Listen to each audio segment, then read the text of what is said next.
नमस्कार दोस्तों, अपना स्पेयर टॉपिक कंप्लीट हो चुका था। उसमें आपको प्रैक्टिस करनी है खूब सारी। प्रैक्टिस कैसे करेंगे? प्रैक्टिस के लिए हमने 4000 टॉपिक वाइज प्रैक्टिस क्वेश्चन दिए हैं नोट्सों के साथ।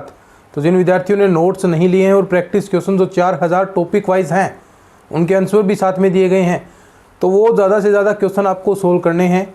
फिर इन नोट्सों में अंदर क्वेश्चन प्रैक्टिस किए हैं और भी जहाँ से मैटर मिले आप प्रैक्टिस कीजिए। बस अभी इतना काम आपको करना है प्रैक्टिस का।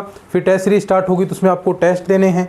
तो जितने ज़्यादा आप टेस्ट देंगे, जितने ज़्यादा क्वेश्चन निकालेंगे, उतना ही ज़्यादा ये टॉपिक आपको और बेहतर तरीके से आप इसमें तैयार कर पाएंगे।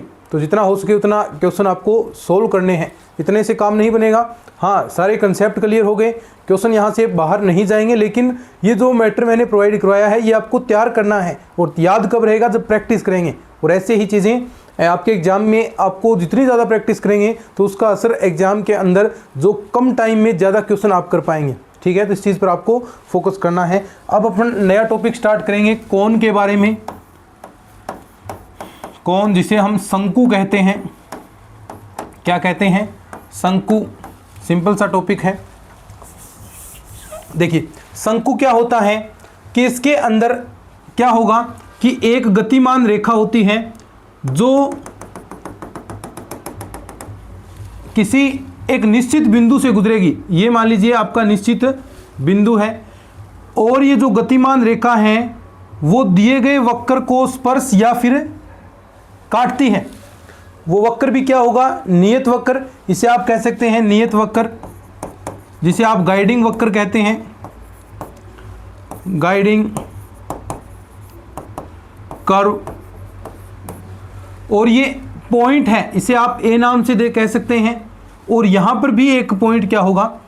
तो क्या कहता है कि शंकु क्या होता है कि एक गतिशील रेखा, ये गतिमान रेखा है। गतिमान रेखा जो एक निश्चित बिंदु से गुजरती है उससे बनने वाला पृष्ठ, गतिमान रेखा द्वारा जनित पृष्ठ जो एक नियत वक्र को स्पर्श करती है या फिर काटती है, तो उसे आप क्या कहते हैं? शंकु कहते हैं। ये जो रेखा होगी उसे आप क्या कहेंगे? जनक रेखा या फिर जनरेटर।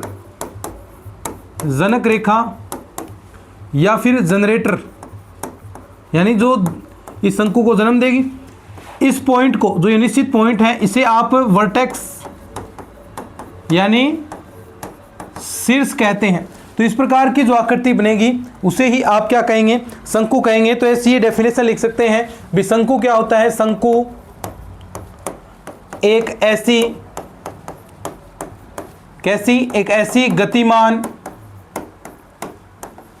गतिमान रेखा द्वारा जनित पृष्ठ है। क्या? दोबारा सुनिए कि शंकु एक ऐसी गतिमान रेखा द्वारा जनित पृष्ठ है जो हमेशा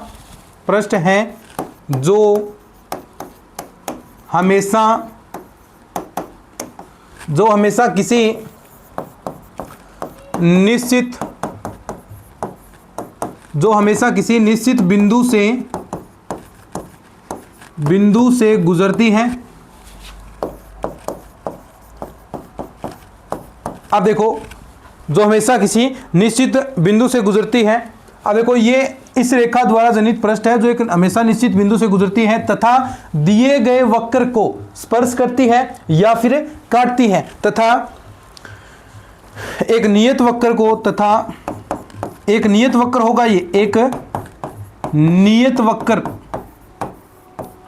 को काटती है या दिए वक्र को स्पर्श करती है या दिए गए वक्र को स्पर्श करती है। ये डेफिनेशन होती है भाई, और आप समझोगे अच्छे से। तो ये जो रेखा है वो जनरेटर रेखा होगी जो गतिशील रेखा है, और एक नियत बिंदु, ये कोई भी पॉइंट हो सकता है, पॉइंट आपको देगा और यहां पर भी क्या करेगा? ये स्पर्श कर रही है। तो यानी जो ये बिंदु होगा जो शंकु पर स्थित है वो इस रेखा पर भी है और इस कर्व पर भी होगा। तो इस कर्व के समीकरण को भी वो क्या करेगा? संतुष्ट करेगा। अब जो हम इसका मूल समीकरण निकालेंगे उसके अंदर ये बातें काम में आएंगी। ये किसको संतुष्ट करता है, किस प्रकार ये रिजल्ट फाइंड आउट करता है। तो इस डेफिनेशन को आप नोट कर सकते हैं। यहाँ पर कुछ बातें हैं जो आप नोट भी कर सकते हैं। जो नियत बिंदु है, यानी यहां पर कुछ टॉपिक आए हैं, कुछ बातें आई हैं जो एक निश्चित बिंदु, ये देखिए इसके अंदर आप नोट कर लीजिए कि एक ये पॉइंट आया है निश्चित बिंदु, ठीक है, एक आया है नियत वक्र, एक आया है गतिमान रेखा। ये देखो ये गतिमान रेखा। तो यहां पर इनके बारे में कुछ बातें हैं कि जो गतिमान रेखा है उसे आप जनक रेखा यानी कोई रेखा स्थित होगी, आप नोट कर सकते हैं कि गतिमान,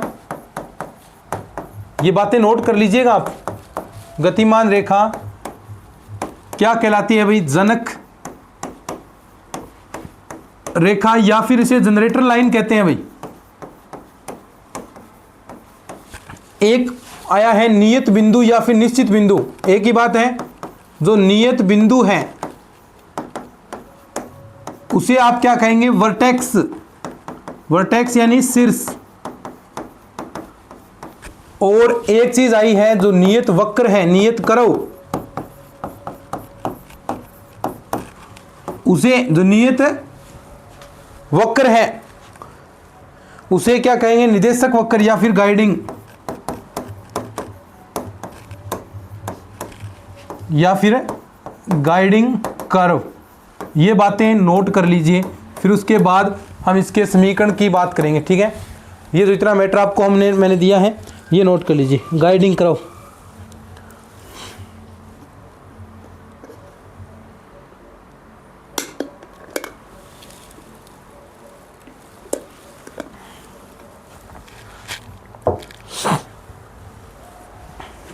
कर लीजिए नोट, फिर उसके बाद आगे बढ़ते हैं।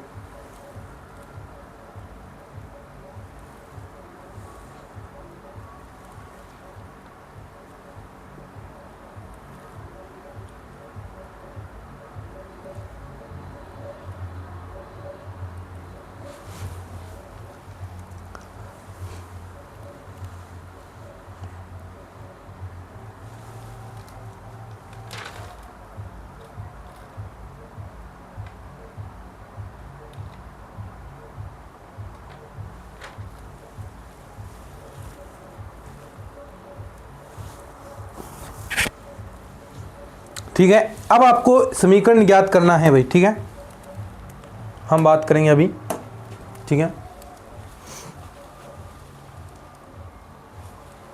अब अपना टॉपिक स्टार्ट होता है। टॉपिक है इक्वेशन,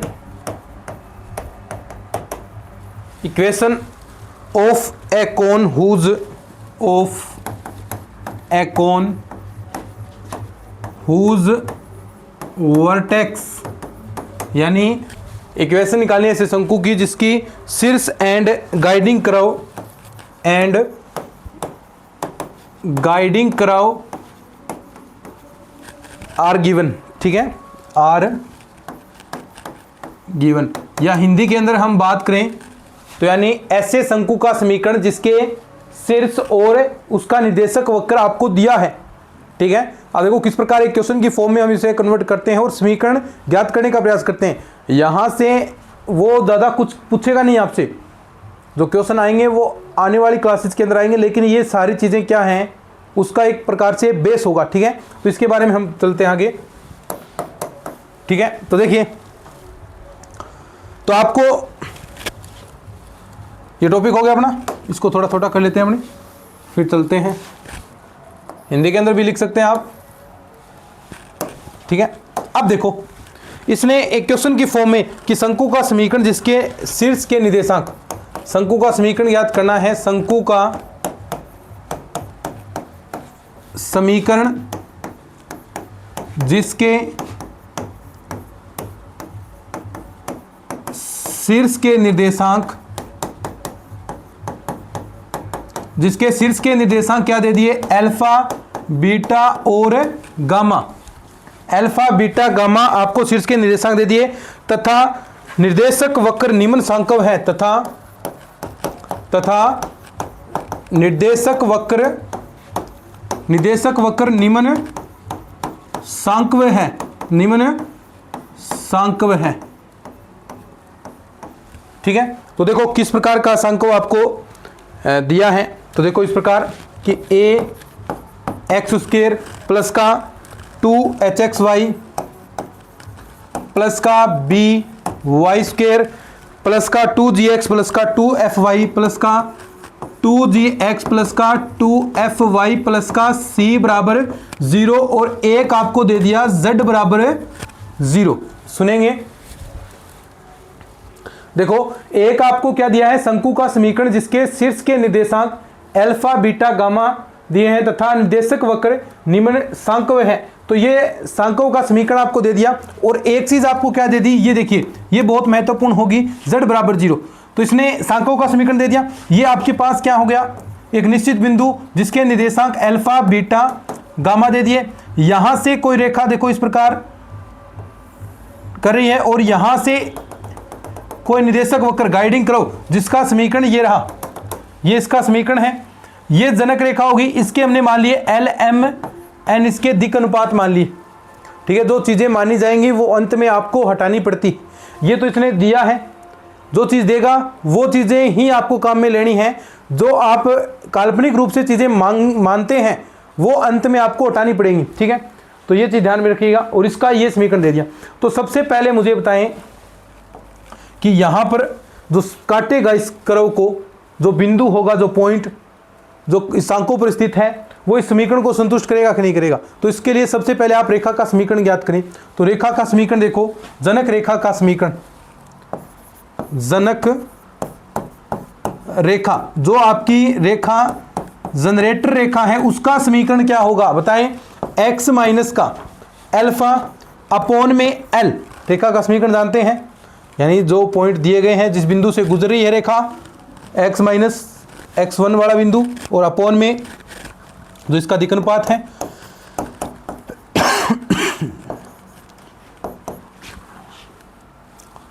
z माइनस का गामा अपॉन n।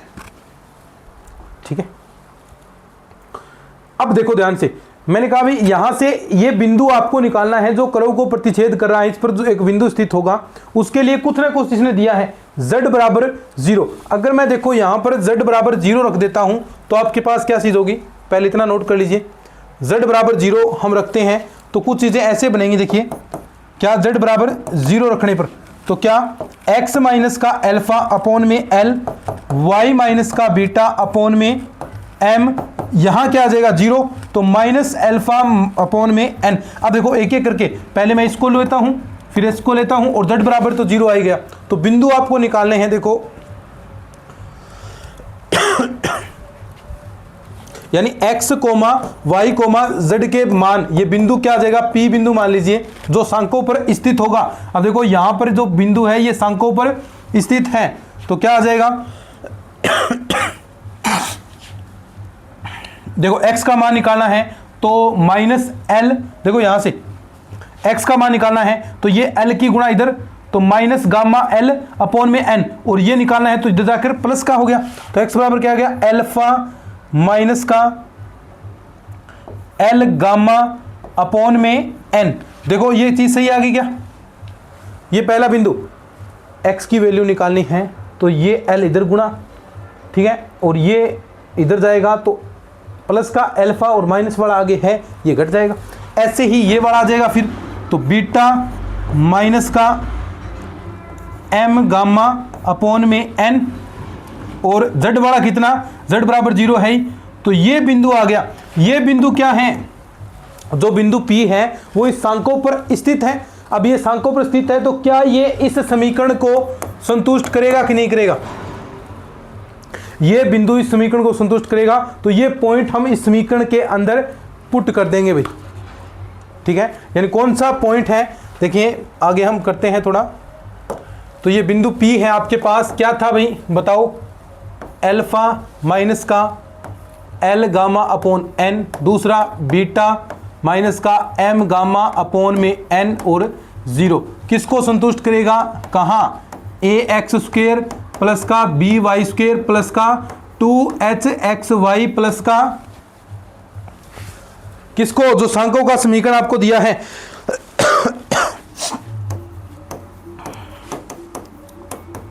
इसको संतुष्ट करेगा। अब देखो ये मान आपको सिर्फ यहां पर पुट कर देने हैं और कुछ नहीं है इसके अंदर। बिंदु हमने निकाल लिए, ठीक है। तो देखिए क्या बनेगा, यानी ये इसके अंदर सॉरी यहाँ पर पुट करते हैं, ठीक है, ये पॉइंट हम यहाँ रख रहे हैं। तो देखिए क्या बनेगा, ए एक्स की जगह स्क्वायर करेंगे तो alpha minus L gamma N, इसकी क्या है स्क्वायर, साथ में ए तो इधर अलग रहेगा। उसके बाद प्लस का बी, वाई की जगह बीटा माइनस का एम गामा अपॉन एन की स्क्वायर, प्लस का 2h एक्स की जगह वही सेम क्या alpha minus L gamma upon N, और y की जगह ये बीटा माइनस का m गामा अपॉन n, और प्लस का 2g x की जगह क्या ये वाला कहाँ है, ये रहा अल्फा, यानी x की जगह ये रखना है, और प्लस का 2fy की जगह वही सेम क्या beta minus M gamma upon N, और c बराबर 0। अब देखो ये समीकरण है, इसको सरल करना है और कुछ नहीं करना, यहां पर l और m आपको हटाने पड़ेंगे। ये समीकरण नंबर 2 दे दीजिए जाए, ये समीकरण दे दो, इस समीकरण से आपको l m n लुप्त करना होगा, ठीक है। ये समीकरण 1 हो गया और एक आपके पास 2 हो गया, ये 2 मान लें, और ये वाला हो गया आपके पास कौन सा वाला जो हमने रेखा का समीकरण माना था, ये वाला, या इसको मान लीजिए यहां से L अपॉन N के मान निकल जाएंगे, ये वाला समीकरण नंबर 1 है, ठीक है। समीकरण 1 ये रहा, और समीकरण 2 कौन सा है, ये रहा। यहां से समीकरण 1 व 2 से समीकरण, क्योंकि आपने L M N माने हैं तो ये आपको हटाने भी पड़ेंगे, समीकरण 1 व 2 से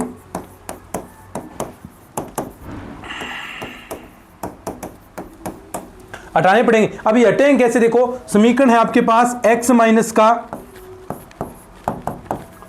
ये समीकरण था एक,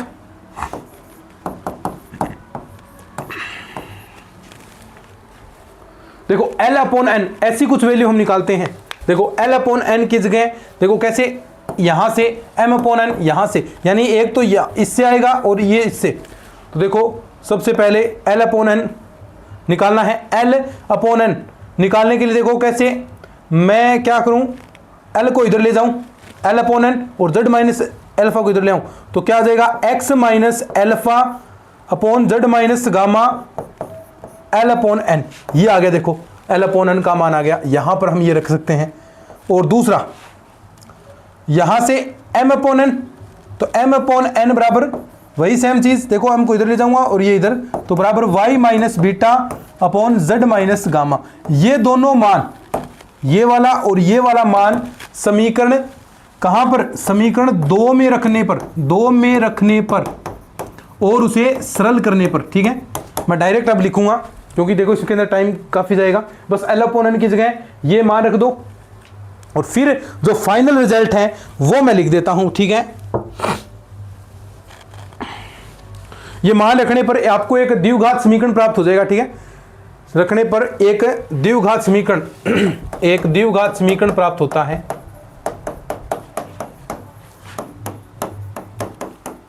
एक द्विघात समीकरण प्राप्त होता है। तो देखो वो फाइनल समीकरण क्या हो जाएगा, सरल करना है। देखो मैं अब फाइनल ये रिजल्ट लिख देता हूं, ये रिजल्ट आएगा आपके पास, ठीक है। देखो क्या आएगा सरल करने पर, और हमने सारी चीजें कर ली। अब इसको एक फाइनल रिजल्ट दे रहा हूं, ये कहीं भी आपको एग्जाम में नहीं पूछा जाएगा, बस आपके लिए समझने के लिए ये चीजें तैयार की गई हैं। प्लस का 2h अल्फा Z माइनस का, और क्या है ये x gamma beta Z minus का y गामा। देखो ये कहीं भी नहीं पूछा जाएगा आपसे, और न ही आपको याद करना है, सिर्फ ये हम बता रहे हैं कि ऐसे एक द्विघात समीकरण प्राप्त होता है, और कुछ नहीं करना, ये कोई काम नहीं आएगा, ना रटना इसको। जो चीज़ें याद करने वाली होंगी वो मैं बता दूंगा आपको, ठीक है।